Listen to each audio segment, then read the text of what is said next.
The currency of tears. I just wanted to be enough for you guys, and I'm so sorry. I know I said I was okay, but I'm really struggling right now. The pressure is just too much. I can't keep pretending.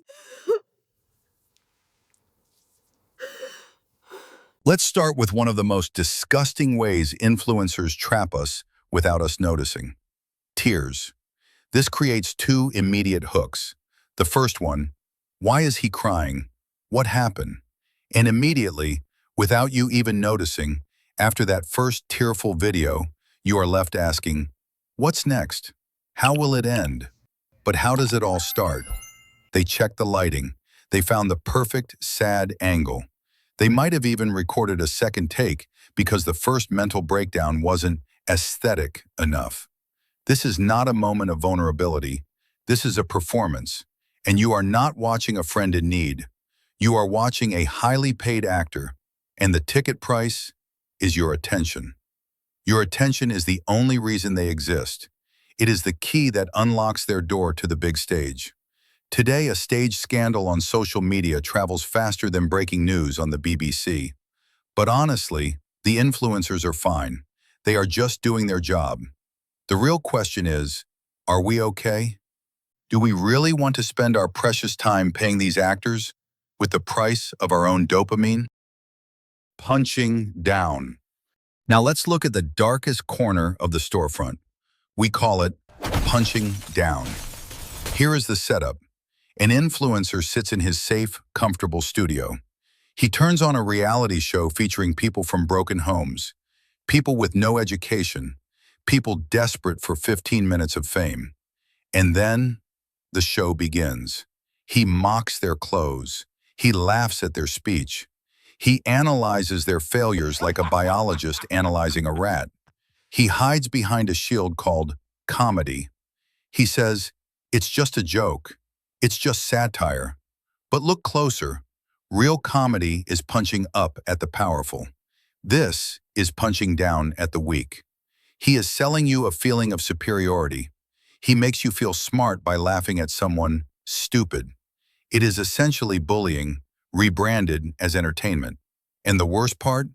By watching it, laughing at it, and commenting on it, you are not just an observer in the Colosseum. You are the one throwing stones. As your favorite pharmacist, I recommend staying hydrated and taking your daily supplements. It's the secret to wellness. But there is a trap deeper than tears and darker than bullying. It is called the insecurity factory. Think about it. Before you opened your phone this morning, you were fine. But then you saw a video. Suddenly your skin isn't clear enough. Your morning routine isn't productive enough. Your bank account isn't full enough. Influencers are masters at inventing problems that didn't exist 5 minutes ago. They zoom in on flaws you never noticed. They give scientific names to normal human features. Why? Because a happy person doesn't buy anything. A satisfied person doesn't need a course on how to fix your life. So they have to break you first. They sell you the disease just so they can sell you the cure. You have a cortisol face. Your energy is low. You are poor because your mindset is wrong. 5 minutes ago, you were fine. Now, you are a patient. And of course, he holds the only cure. A supplement, a course, a magical app, link in bio. And while you are busy fixing a problem that they invented, they are busy cashing the check. The Truman Show, but there is a line where this stops being business and becomes a crime. Let's talk about family channels, influencers who realize that nothing sells better than their own children. Imagine, you are born, and the first thing you see isn't your mother's smile. It is a camera lens. Your first steps, content. Your first tears, the perfect thumbnail. Your first love, clickbait. These parents turn their living room into a movie set and their children into employees who cannot quit. The child has no choice, no privacy. They are just a prop in their parents' reality show. And for what? For likes? For sponsor money? This isn't love, this is digital exploitation. And we are all accomplices because we watch. And to be clear, I am not talking about simply posting a photo of your child on social media. The dead empire. But sometimes, the storefront is completely empty. We look at the numbers, 100,000 likes, 1 million followers, and our brains automatically obey. We think, if this many people follow him, he must be right. He must be important. And this is exactly where you are being tricked. These numbers are not for the algorithms. They are designed to fool you. It is called social proof, and it is the biggest lie on the internet. Because the truth is, half of that army doesn't have a pulse. Influencers buy fame. They buy thousands of bots to create an illusion of popularity. You argue in the comments with people who don't exist. You feel the pressure to agree with an opinion generated by computer code. The marionettes. And this is just a small fraction. YouTubers, podcasters, people desperate for fame and money, or perhaps I should call them marionettes dancing in storefronts. They all fight for one thing, your attention. And once again, I am left with a question. Why does this wheel keep turning? Who is really to blame? Do we look at them, or do we need to look at ourselves? I leave you with this thought. If there were no audience, would the show still go on? And of course, if you know other clever ways they trap us, leave a comment below. I'm sure the algorithm will love it. The dialogue.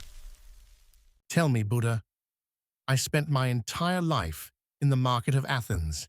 There, people would shout to sell fish or olives. But here, in this new market, they are selling something else.